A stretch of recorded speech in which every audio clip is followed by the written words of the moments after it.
하나님 말씀 오늘은 두 절입니다. 로마서 3장 27절과 28절 그리고 야고보서 2장 14절에서 22절 중에 세 절을 골랐습니다. 자, 로마서 3장 그런즉 자랑할 때가 어디냐 있을 수가 없느니라. 무슨 법으로나 행위로냐 오직 믿음의 법으로니라. 그러므로 사람이 의롭다 하심을 얻는 것은 율법의 행위에 있지 않고 믿음으로 되는 줄을 우리가 인정하노라. 야고보서 2장 14절 내 형제들아 만일 사람이 믿음이 있노라 하고 행함이 없으면 무슨 유익이 있으리요. 그 믿음이 능히 자기를 구원하겠느냐. 이와 같이 행함이 없는 믿음은 그 자체가 죽은 것이라. 아 허탄한 사람아 행함이 없는 믿음이 헛것인 줄을 알고자 하느냐. 우리 조상 아브라함이 그 아들 이삭을 제단에 바칠 때에 행함으로 의롭다 하심을 받은 것이 아니냐. 네가 보거니와 믿음이 그의 행함과 함께 일하고 행함으로 믿음이 온전하게 되었느니라. 아멘. 오늘 말씀은 이제 믿음이냐 행위냐 이 캐캐묵은 해묵은 논쟁 교회 안에서 믿음이냐 행함이냐 그런 얘기 많이 하잖아요. 오늘은 이제 이 캐캐묵은 논쟁에 대한 얘기를 이제 하려고 합니다.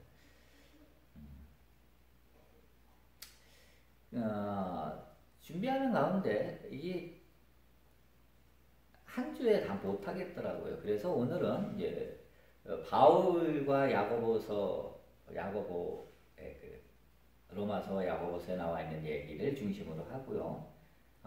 그리고 다음 주에는 예수님이 하신 그 믿음에 대한 말씀 그리고 행위와 믿음이 다르지 않다라고 하는 그런 얘기 영성에서의 믿음의 역할이 어떤가 하는 얘기는 이제 다음 주에 하도록 하겠습니다. 자, 우선 이제 바울의 이야기를 한번 들어봅시다. 이제 바울이 로마서 3장을 보면 이제 아브라함이 그 아들 이삭을 이제 모리아산 정상에서 이제 제물로 드리잖아요. 그때 하나님이 그를 의로 여기셨다. 뭐 그런 얘기죠. 그러니까 그 얘기가 아니고 그렇게 해서 의롭다 하심을 받았다라고 이제 많은 사람들이 이제 그렇게 얘기를 하는데 그게 아니라 행위가 아니라 이미 그 전에 하나님이 아브라함을 의롭다라고 그렇게 얘기했다라는 그런 얘기죠. 자, 그래서 이제 바울은 율법의 행위가 아니라 믿음으로 의롭다 하심을 받는다 이렇게 얘기를 합니다. 우리 식으로 말하면 믿음으로 구원받는다라는 얘기예요. 그런데 왜 굳이 의롭다 하심을 받느냐라고 바울이 표현했는가 하면요. 바울 시대, 즉 초기 기독교 시대, 그 시대에는 유대인들 중심의 교회죠.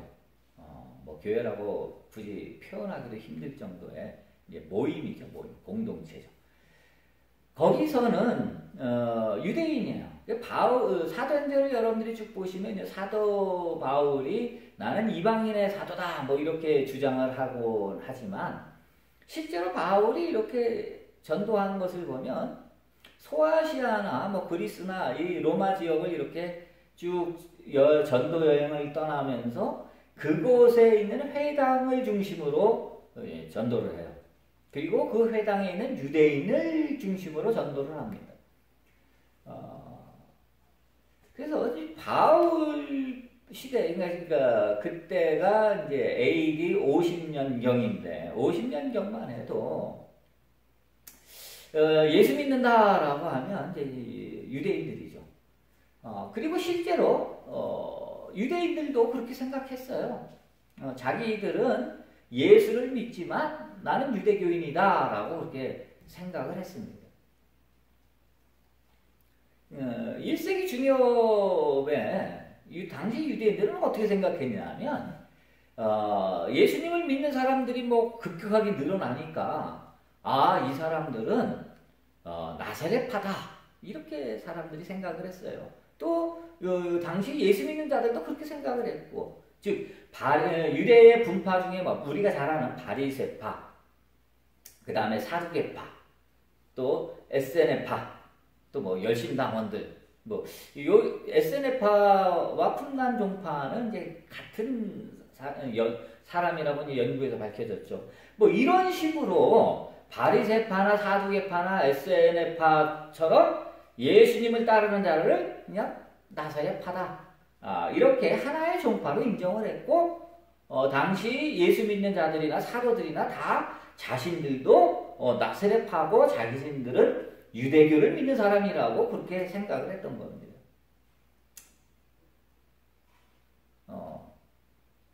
그렇다 보니까 바울이 얘기할 때는 당시의 유대인들을 향해서 얘기하는 겁니다. 근데 유대인들은 그들은 율법의 행위로 의롭다 하심을 받는다 이렇게 생각을 했죠. 그게 대표적인 게 이제 신명기서에 나와 있는 거 아니에요. 신명기서에 보면은 여호와께서 우리에게 하신 말씀, 곧 그의 율례와 법도와 뭐 이런 거 기타 등등 뭐 이런 걸로 지키면, 잘 지켜 행하면 그것이 우리의 의로움이니라 할지니라. 여기 신명기서에 딱 못을 박아놨어요. 뭐 율례와 뭐 법도, 이게 뭐 전부 합쳐서 이제 율법이죠. 이 율법을 잘 지키는 것이 그들의 의다라고 그들은 믿고 그렇게 고백하고 그렇게 살았던 사람들이 유대인들입니다. 이에 반해서 바울은 그 율법을 잘 지킴으로 인해서 너희들이 정말 의롭다 하심을 받느냐? 율법을 잘 지켜도 어차피 죄인 아니냐? 어떻게 율법을 다 지키냐? 말이 안 되지 않냐? 그래서 새로운 하나의 복음을 하나님이 우리에게 주셨는데 그 복음이 바로 예수 그리스도다. 이 그리스도를 우리에게 주셔서 그 그리스도를 믿는 믿음으로 우리가 의롭다 하심을 받게 하는 새로운 구원의 길을 우리에게 주셨다.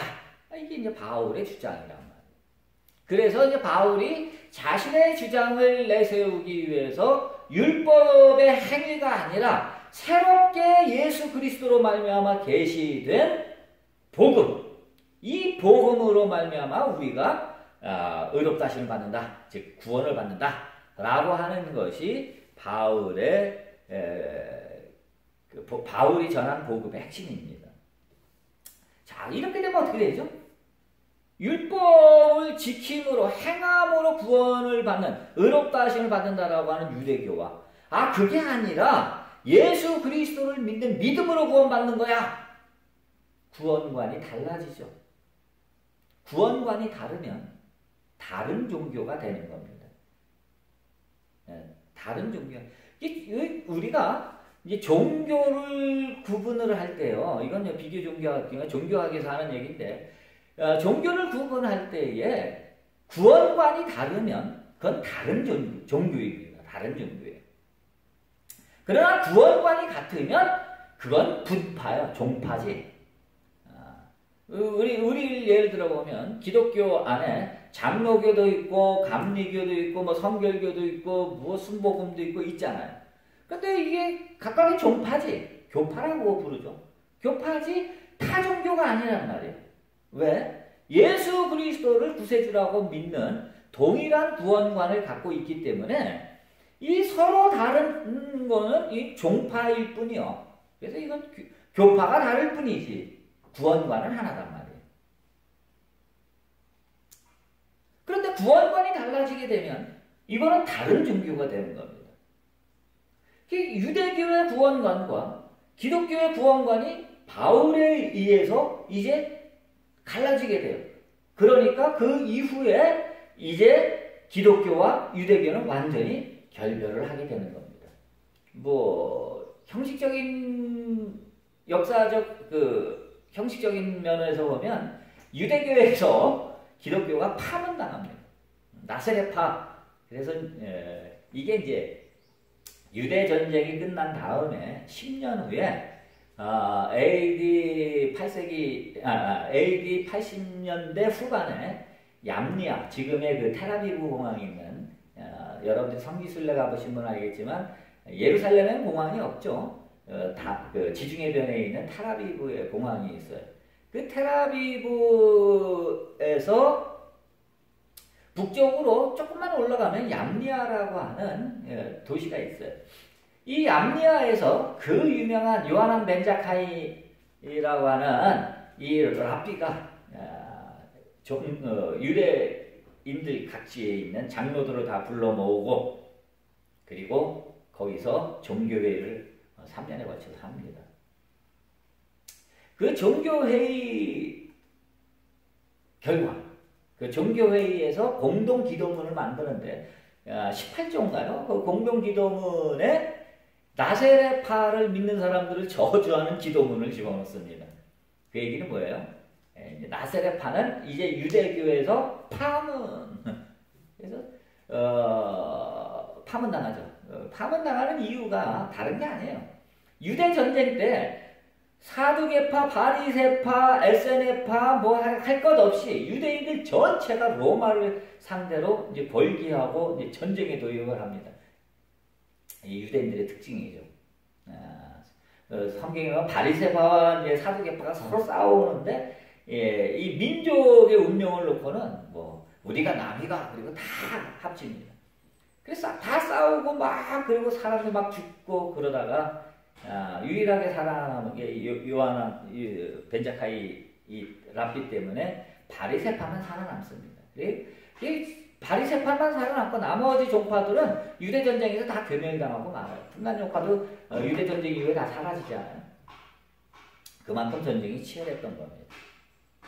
이 요하난 벤자카인이 이제 모으고 얌리아 종교회에서 이 유대 전쟁 때에 모든 종파들이 모여서 유대인이라면 모두가 다 힘을 합쳐서 로마와 전쟁을 했는데 유일하게 전쟁에 참여하지 않은 종파가 있어요. 그게 나세렛파예요. 나세렛파들은 마태복음에도 잠깐 나오지만 가증한 것이 뭐 예루살렘에 서거든 너희들은 뭐 뒤도 돌아보지 말고 도망가라. 뭐 들에 있는 자들은 옷을 가지러 가지도 말고 하여간 무조건 도망가라. 라는 말씀이 거기 나와요. 예수님이 진짜 그런 말씀을 했는지 안 했는지 잘 모르겠는데 그 말씀에 따라서 이제 유대 이 기독교인들은요 로마와 전쟁이 붙자 전부 사해를 건너서 지금의 요르단 땅으로 다 도망갑니다. 남들은 정말 목숨 걸고 싸우고 실제로 사두개파니 뭐 이런 종파들이 다 괴멸될 정도로 그렇게 싸웠는데 나세렛파들 예수 믿는다는 사람들은 다 사해를 건너서 요단강 쪽으로 다 도망가 버렸단 말이죠. 그러니까 이놈들은 가만 둘 수가 없어. 어떻게 하나님의 백성인 종족이 죽는데 도망갈 수가 있어. 그래갖고 거기서 파문을 시키죠.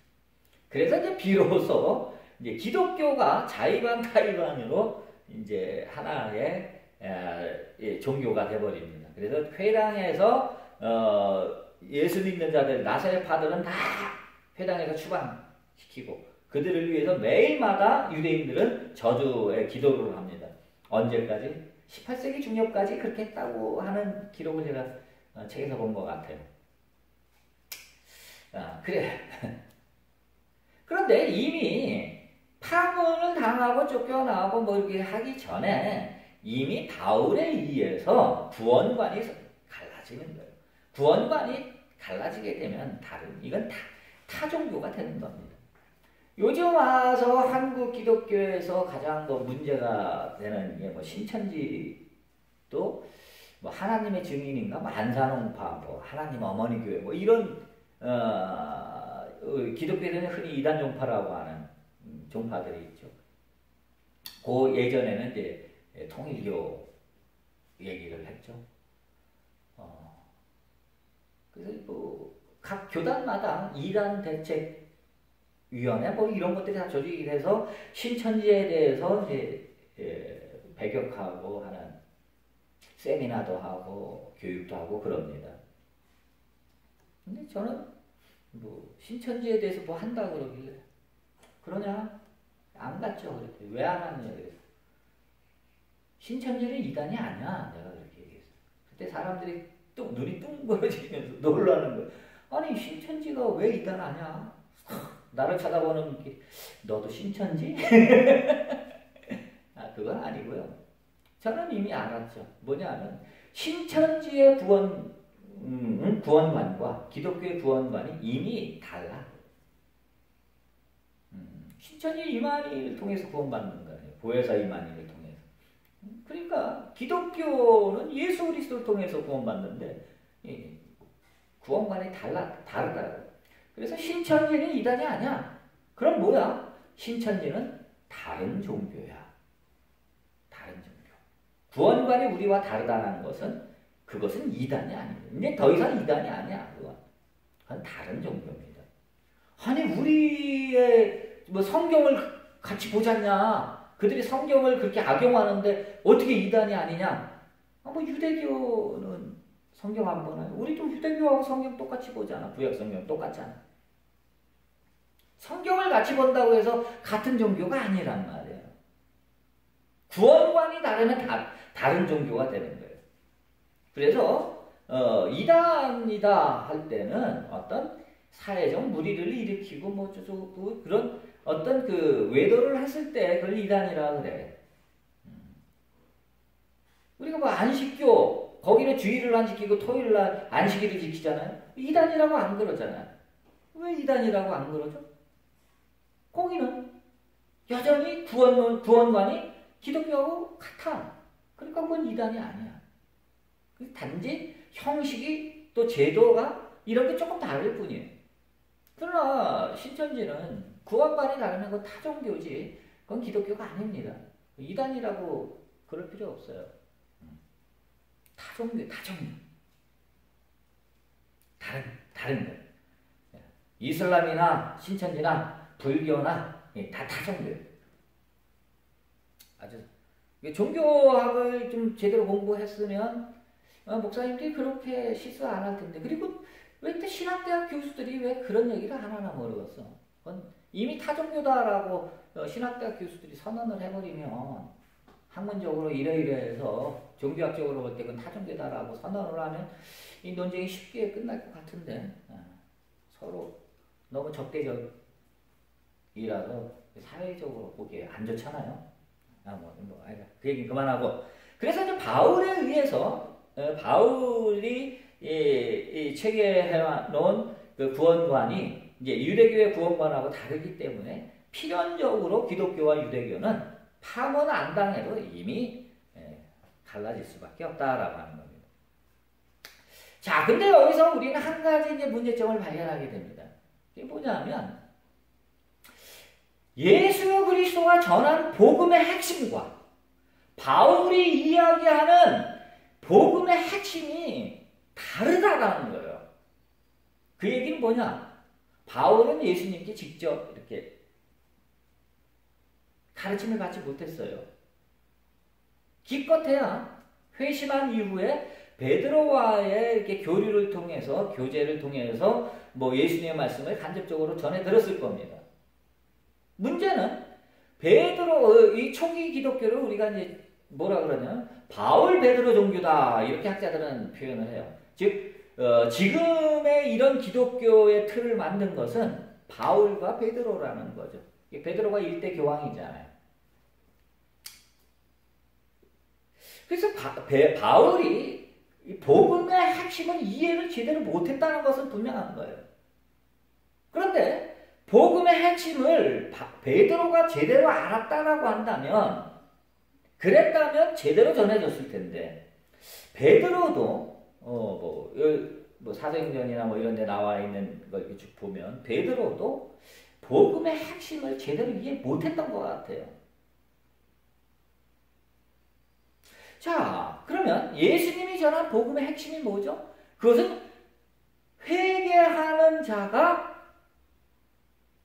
하나님 나라에 들어간다는 거예요. 회개하고 하나님 나라. 즉 복음의 핵심은 하나님 나라란 말이에요. 하나님 나라. 하나님 나라에 들어가기 위한 하나의 방편으로 예수님이 제시한 것이 회개란 말이에요. 회개 대신 용서라는 말을 우리 회개 그러면 너무 우리가 심각하게 받아들여요.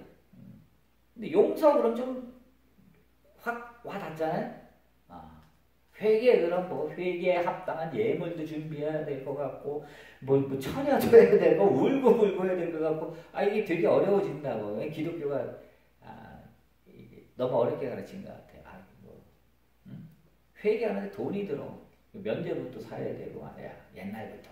근데 이런 것 때문에 저는 회개라고 하는 이 아름다운 단어가 너무 많이 2000년 동안 오염됐다라고 생각해서 그냥 우리가 받아들이기 쉬운 단어, 그래서 용서라는 단어를 쓰기를 저는 뭐 성경 예수님 말씀이 용서라는 단어가 나오니까 용서라는 단어를 쓰면 더 좋다 이렇게 눈을 주장하는 사람이에요. 복음의 핵심은 하나님 나라라고. 그런데 여러분 우리는 흔히 그냥 뭐 바울의 얘기나 예수님의 얘기나 뭐 같다라고 생각할지 모르겠는데 한번 비교를 여러분들이 성경을 면밀하게 보시면 알 겁니다. 바울의 복음의 핵심이 뭐죠? 아까 우리 빌립보서 2장 그 교동본에서 읽었듯이 바울이 말한 복음의 핵심은 예수 그리스도를 믿는 믿음으로 하나님 나라에 들어간다는 거예요. 구원을 받는다는 거예요. 이게 바울의 복음의 핵심이란 말이에요.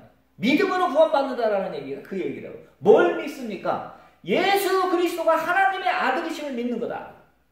그가 우리를 구원하기 위해서 이 땅에 오셨다는 것을 믿는 거다. 바울의 얘기잖아요. 자, 예수님이 전한 복음의 핵심은 하나님 나라. 바울이 전한 복음의 핵심은 예수 그리스도를 믿는 거예요. 같아요, 달라요? 우리 뭐 여태까지 그렇게 배워왔으니까 그게 그거 아니냐고 하죠. 이건 다른 겁니다. 바울의 복음과 예수 그리스도가 우리에게 가르쳐준 복음의 핵심이 달라요. 이게 바로 바울의 문제점이에요.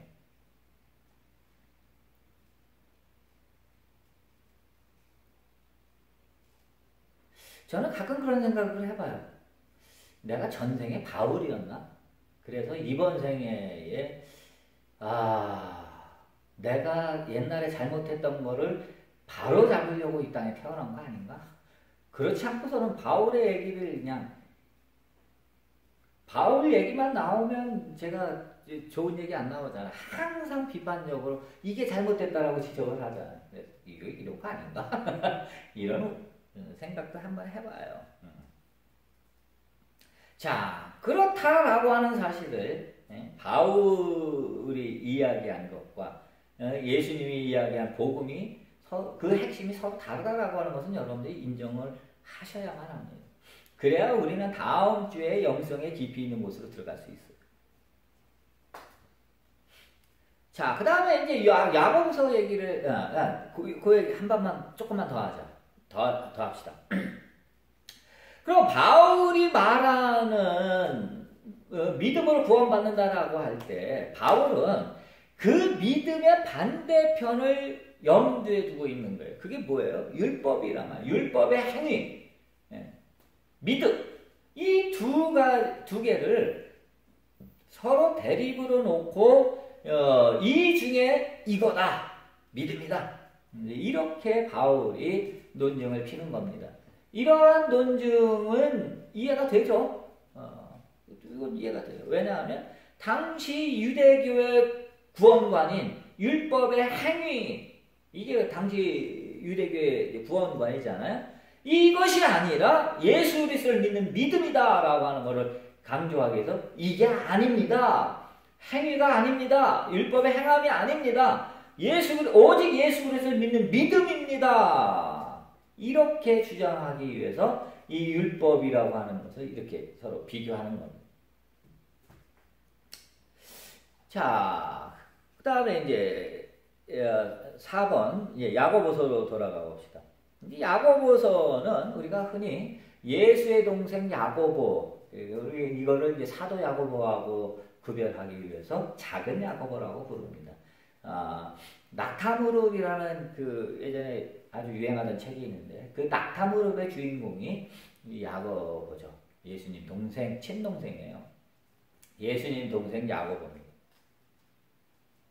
이 야고보가 썼다라고 전해지는 이 야고보서입니다. 그게 아까 우리가 읽은 야고보서 2장 14절이었던데.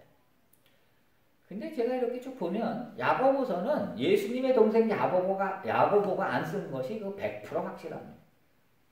왜냐하면 마태복음을 인용해서 한 얘기가 1장인가 어딘가 나와요. 이거 전체적인 흐름을 볼 때에 이것은 1세기 이후 2세기경에 그러니까 AD 뭐 150년 뭐 그 전후로 쓰여졌을 겁니다. 1세기 이전엔 절대로 이건 쓰여지지 않았습니다. 그러니까 예수님의 동생 야고보가 썼다. 이제 그렇게 생각하시면 안 됩니다. 자, 이 야고보서는 바울이 이야기한 믿음으로 구원받는다라고 하는 그 믿음 지상주의에 대한 이 반대 명제예요. 그래서 그것을 비판하기 위해서 쓴 책입니다. 거기에서는 행위가 뭐냐? 행위가 믿음이 전제되지 않은 행위가 있을 수 있겠느냐? 그런 얘기를 합니다. 그래서 행위나 믿음이냐 이것은 논쟁거리가 될 수 없다. 우리 아까 읽었잖아요. 내가 보거니와 믿음이 그 행함과 함께 일하고 행함으로 믿음이 온전하게 되느니라. 이게 딱 나오잖아요. 그래서 행위냐 믿음이냐 이것은 논쟁거리가 아니라는 거예요. 모든 행위는 믿음에 의해서 행하게 되는 거고 그리고 행함으로써 그 믿음이 증명되어지는 거예요. 야고보의 주장은 그겁니다. 바울의 이야기보다 훨씬 더 설득력이 있는 거죠. 자, 5번으로 가봅시다. 믿음이냐 행위냐는 이런 논쟁은 초기 기독교에서부터 시작돼서 지금까지도 계속 이루어집니다. 그래서 뭐 심심치 않게 여러분들이 텔레비전이나 뭐 이런 데 이렇게 보시면 심심치 않게 행함이 아니라 믿음입니다. 우리는 믿음으로 구원받습니다. 뭐 이런 설교를 심심치 않게 지금도 듣습니다. 또 실제로 행함이냐 믿음이냐라고 이렇게 하면 결국 믿음으로 구원받는다라는 말이 승리하게끔 되어 있어요. 뭐 그럴 수밖에 없습니다. 왜죠? 이거 쉬운 예를 한번 들어봅시다. 왜 그럴까요? 사람마다 자신의 삶을 한번 돌아보아 보십시오. 자신의 삶을 한번 돌아보면 이렇게 살아도 구원받을까? 내가 이렇게 살아왔는데 나 과연 하나님 나라 갈 수 있을까? 천국에 가나? 뭐 이런 생각을 한두 번 안 해본 사람 없을 겁니다. 저도 당연히 그런 생각 했었고요. 옛날에. 이렇게 살아도 이게 천국 가는 거요? 하루에도 수십 번, 수백 번 나쁜 생각하고 또 나쁜 짓 하고 하는데 착한 일보다 나쁜 일 하는 게 더 많은데 이래갖고 천국 가겠나? 이때 교회에서 뭐라고 가르칩니까? 교회에서는 네가 비록 그렇게 살았다 할지라도 네가 예수 그리스도가 바울 얘기처럼 예수 그리스도가 하나님의 아들이심을 믿고 예수 그리스도의 십자가의 보혈로 말미암아 네가 죄 씻음 받았음을 믿으면 네가 어떻게 살았던지 간에 넌 천국 100% 100%. 왜? 성경에 써있잖아. 로마서 뒤쳐봐. 뭐 이렇게 나오는 거야. 이렇게 말해주니 이거 얼마나 가슴 벅찬 이 은혜의 말씀입니다. 그렇기 때문에 이런 그 가슴 벅찬 은혜를 체험한 사람은 누구든지 행위냐 믿음이냐라고 누가 물어본다면 콧방구도 안 꾸면서 당연히 무슨 소리야? 네가 어떤 행위를 하든지 간에 그걸로 구원 못 받아. 구원은 오직 믿음이야. 이렇게 대답을 하는 거죠. 자, 이제 6번으로 가봅시다. 이제 믿음이냐 행위냐의 질문에 그 허구에 대해서 한번 살펴봅시다.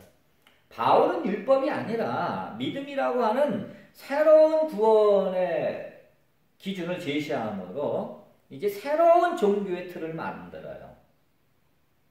하지만 이 바울의 결정적인 오류는 복음을 하나님 나라가 아닌 역사적 예수를 믿는 믿음으로 대체시켜버렸어요. 그리고 역사적 사건인 십자가 사건을 그의 구원관의 핵심으로 삼아버렸단 말이에요. 십자가 위에서 죽으신 하나님의 어린 양. 이렇게 만들어버렸단 말이에요. 당시 상황을 보면 이해는 가요. 그 당시 역사적인 상황이나 뭐 이런 또 바울이 처한 상황, 또 당시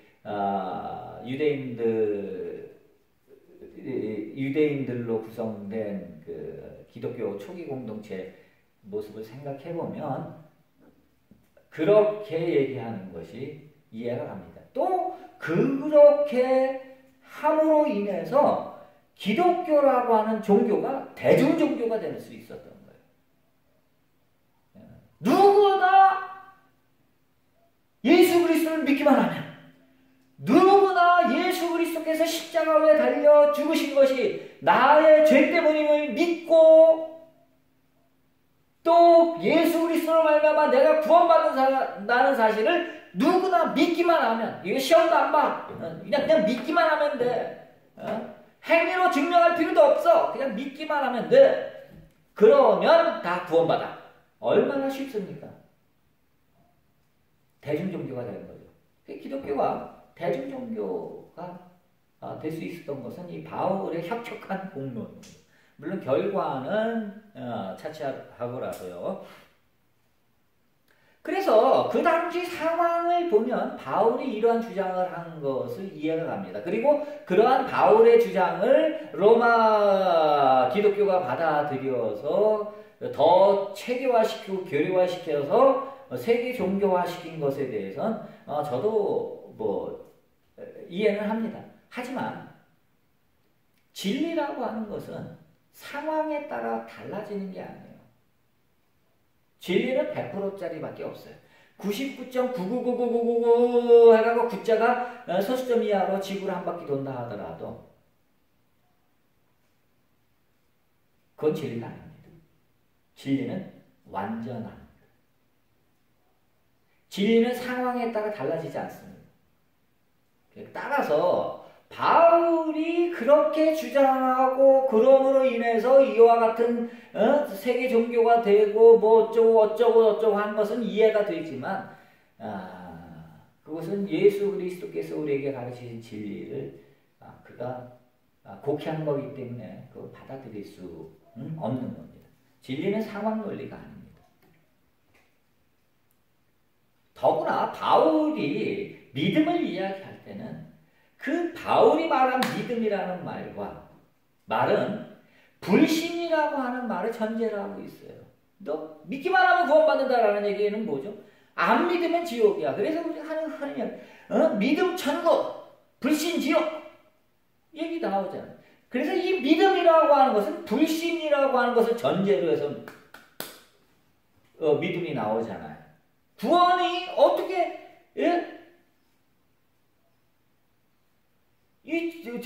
지옥불과 지옥의 반대말이 천국이 될 수 있어.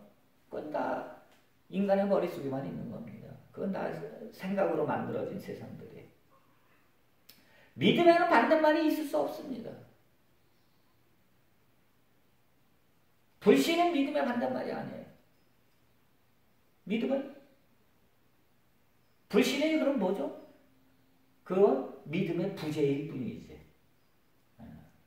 어둠이라고 하는 것은 존재하지 않습니다. 이 세상은 빛밖에 존재하지 않아요. 그럼 어둠이 뭡니까? 어둠은 빛의 부재죠. 어거스틴도 이와 같은 사실을 알았죠. 그래서 어거스틴이 이 세상에는 오직 선만 존재한다. 사람들이 묻습니다. 그럼 악이 뭐죠? 악은 선의 부재다. 이렇게 얘기하는 거예요. 오직 있음만이 존재하지 없음은 존재하지 않아요. 있음만이 있는 거예요. 그래서 불신을 전제로 한 믿음, 이것은 올바른 게 아닙니다. 이 세상은 믿음밖에 없습니다. 나머지는 다 인간의 머릿속에만 있는 겁니다. 자, 이렇게 바울이 오직 믿음으로 구원받는다라는 얘기를 했을 때, 이제 7번 끝부분에 그랬을 때 이렇게 되면 어떻게 되죠? 이 말이 모든 사람들의 마음으로 와 닿는 이유는 뭐죠? 자기가 살아온 삶에 대한 합리화죠. 내가 비록 이렇게 살았다 할지라도 예수님의 은혜, 십자가의 그 은혜로 말미암아 내가 깨끗하게 죄사함 받았다는 거예요. 전도연 나오는 밀양이라고 하는 그 영화의 주제가, 영화의 속에 있는 주제 중에 하나가 그거 아닙니까? 정도섭이가 아들을 죽이죠. 그래서 이제 전도연이가 어떻게 우연하게 교회를 다니게 되고 거기서 우리가 흔히 말하는 성령 체험을 하게 되죠. 그리고 이제 용서해야겠다. 그리고 마음 먹고 교도소로 면회를 갑니다. 정도섭이는 면회를 가요. 자기 아들을 죽인 자를 면회를 가서 내가 주님의 사랑으로 당신을 용서합니다. 그 얘기를 하러 딱 갔는데 정도섭이가 은혜 충만한 얼굴로 딱 나와서 내 모든 죄 용서 받았습니다. 그러니까 전도연이 확 도는 거 아니에요. 아니 내가 용서를 안 했는데 누가 용서한단 말인가? 뭐 밀양에 나오는 얘기죠. 어쨌든 이제 그런 거예요. 우리가 믿음으로 구원받는다. 그것은 자신의 잘못된 행위를 십자가의 피로 이렇게, 그러니까 우리가 이제 이 보등색이잖아요. 이거 하얀색으로 만들 수 있어 없어요? 당연히 있죠. 어떻게? 흰색 페인트 칠하면 되지. 내가 남의 아들을 죽였어, 유괴해서. 살인자야. 이게 살인자 색깔이야. 이거 어떻게 하죠? 지울 수 있어요? 있지. 어떻게? 예수 그리스도의 십자가의 보혈의 피로 싹 씻습니다. 얼마나 좋습니까? 얼마나 편합니까? 이게 기독교의 속죄로는 아니에요. 그래서 기독교의 속죄로는 어떻게 정말 나쁘게 평가하자면 그건 자기 합리화에 불과합니다. 구원은 그런 식으로 이루어지는 게 아닙니다. 나머지는